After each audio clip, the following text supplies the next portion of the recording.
That's Are even you a better. big believer in exposing your kids to the elements? There's a book passage that sticks in my mind. So there's a French philosopher who was a polymath. He's called Michel de Montaigne, and he was from the 15th century or something.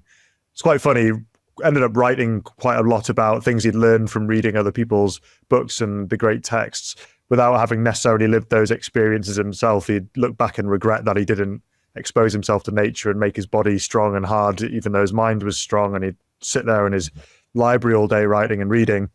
But he wrote an essay on educating children, and effectively what he'd gleaned from things he'd learned from through the ages and other people's writings was expose them to the elements to help form their characters. Do you believe in that? Do you think your kids respond well to being outdoors instead of being indoors playing around? 100%. There's no question. If they, I mean, there's, a morning. So I think in general, screens have their place, and I wouldn't demonize them. But if you let your kids have like a 3-hour like screen marathon in the morning, and then you expect them to behave afterwards and not fight, like good luck. I've not found that to be true. But even if they get up early or they get up on a Saturday morning, we've got a bit of a slower pace, let them watch something, but then we get them out, like it just changes their mood. Like the fighting is less, they're just way more cooperative. There's, no screens, they play better together, and it has such a massive layover for the rest of the day. So if we, especially I remember COVID time, we would just every morning would start with a big long walk, and it transformed everybody's mood massively. And for them, it's, we don't have a choice, right? Oftentimes it's dark and wet and rainy here. So we've got plenty of waterproofs for them to just go out and enjoy those times. So yeah, no, I think it's great. Elements, being exposed to elements is good for them. I think tech was always going to come up when we're talking about parenting in the modern age. And I'm with you. I don't think screens should be demonized. I do find that there is so much evidence that kids are being totally deranged by this stuff in a way, or in many different ways. And I saw this video the other day. I can't remember what it was on, but it was a kid and he had an iPad in front of him. And on the iPad, he was playing Candy Crush, but he also had a smartphone here. And on the smartphone, he had Instagram, and he was playing on Candy Crush or whatever it was, or something similar. But every couple of seconds, he would then turn his head 90 degrees to the other thing, scroll to the next video.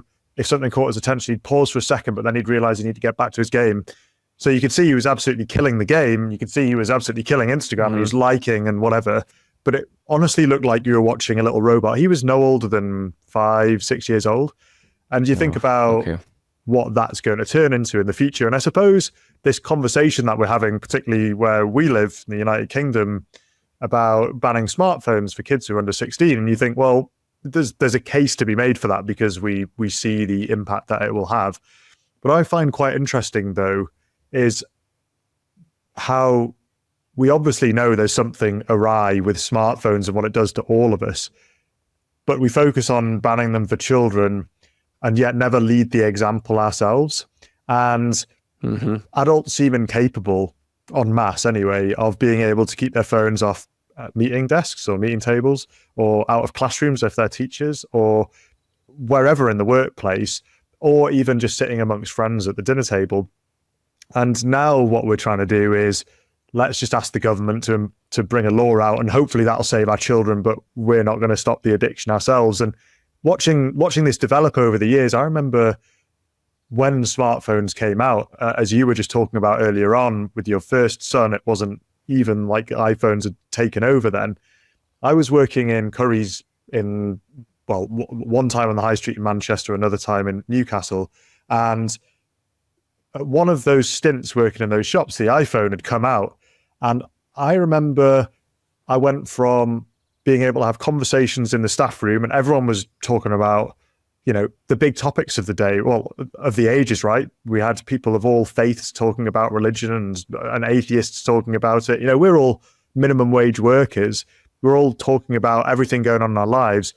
And then I remember the smartphone coming out and things just starting to change over time. And even when I worked in those places, it was banned to have your phone out on the shop floor. So everyone would have to put them in your locker. But then when the smartphones came out, first the bosses need a work phone, and then they couldn't quite contain themselves. And then workers just stop putting them in the lockers. And before you know it, they're everywhere. And they are literally in every workplace. They can't be kept out. And so it makes me wonder, when we kind of know that there are lots of kids, those 90-degree swivelly kids at 5 years old, all they've ever known is screens. We know we're killing them. And yet we can't seem to stop ourselves from doing it. So it sounds like it must be a constant battle to know what's the right level. And you sound like you got it pretty much nailed down, which is, I know not to be just pulling my phone out. It goes over here in those moments. Do you find yourself constantly battling with that? Yeah, I mean, I still fail, so I don't want to pretend that I'm some sort of guru who gets it right, you know? Like, I'll definitely be on the phone more than I want to. I mean, so as I was mentioning earlier, I've got this app, which for me blocks socials between 9 o'clock at night and 7 o'clock in the morning, and then again between 9:30 in the morning and 11:30 in the morning. And it blocks them to a degree that I cannot do anything with. I couldn't even delete the app and then bring it back. Like, they're gone. I can't access them on my phone. And if I was so strong and guru-like, then I wouldn't need that app. But like, we can't battle them. You know, it's too tempting. So I have that app, and oftentimes during the workday, I put my phone on grayscale, so it's black and white, so it's just less appealing. So I know I need these things. And in a way, I found it quite useful that I had to go through that. Obviously, we're the generation that, you know, I didn't have, Facebook didn't exist when I was a teenager. I'm so glad it didn't. But then we were kind of bombarded with all that stuff when we were like adults. So we had full access, and nobody told us it was bad for us. But yeah, I've got screen time on for my kids. I've got my son has a phone.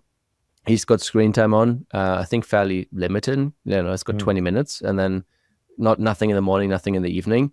And if he wants to have something more on the weekend, he'll have to put a request in, and we'll never give him more than an hour for a weekend. And, you know, and he said the other day, like, why do you do that? Like, my friends don't. I said, like, look, I have an app on my phone to block it because you and I are not strong enough. We're not smart enough. Like, there are people that have developed that stuff that we've got no chance.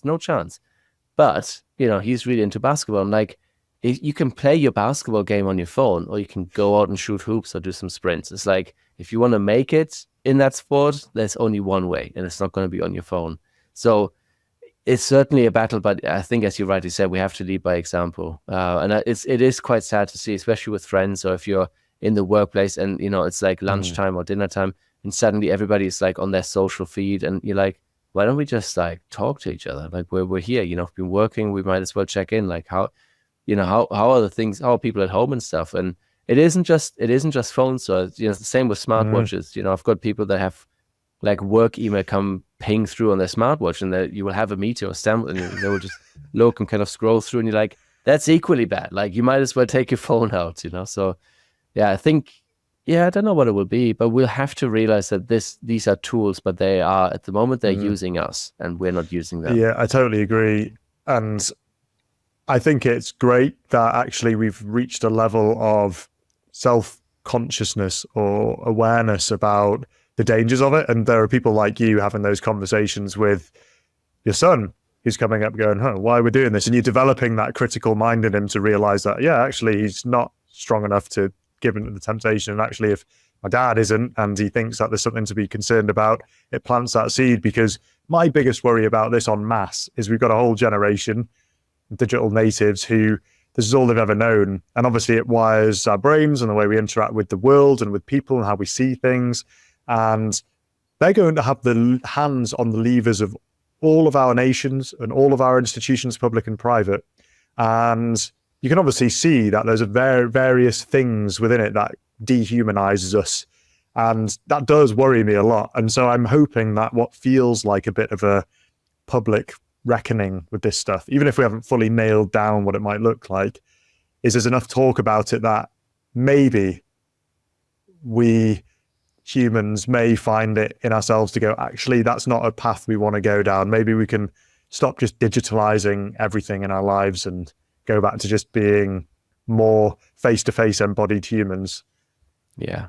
I think it was clear in the pandemic. I remember people saying when, you know, everybody started hopping on Zoom, and the talk was, it's like, well, 90% of meetings can be done via Zoom. It's like it's 90% the same as being in person. It's very little that is getting lost there. And the two things that really struck me was, one was the jumping between different meetings that had very different context and very different, certain meetings need you to be in a certain mindset. But if you're jumping from a trustee meeting to like an HR problem that you need to solve, to then talk to a fundraiser, and it made it really complicated. And every half hour you had like something going on. So that wasn't good. The pace of it wasn't good. And you're losing so much when it's not in person. You're losing just so much. The whole small talk about, how's family, what's happening, what are you doing, what are you into right now? Are you running? Where did you go? All this small stuff, that's the bit that connects us. And even if it's just about networking or building up a group of people that you can draw on if you need help, if it's only business and you never have a personal connection, like you won't pick up the phone or it will feel phony. But if you have a genuine connection with somebody, they want to help you and you want to help them. And Zoom and Teams cannot replace that. It's a great second best option, but it's definitely not as good. I totally agree. I've had that experience repeatedly where you book those half an hour slots in and you feel like you've got to get straight on the agenda. Or on the flip side, if you don't really have an agenda, you can find yourself just floating through it a bit and you don't really get anything out of it. And I joined the company I was in at the beginning of the pandemic, and pretty much everyone I knew for a whole year, I'd only ever met on Teams. So there were a couple of them because I'd met repeatedly and they'd spend lots of time with me because they were assigned to me to bring me up in the company, as it were. I got to know them a bit, but then I've still never met them physically because I moved teams and different offices and we're in different cities. And so that's weird because I kind of knew them, but I also feel like I never did, like they almost didn't exist. Yeah. It's bizarre.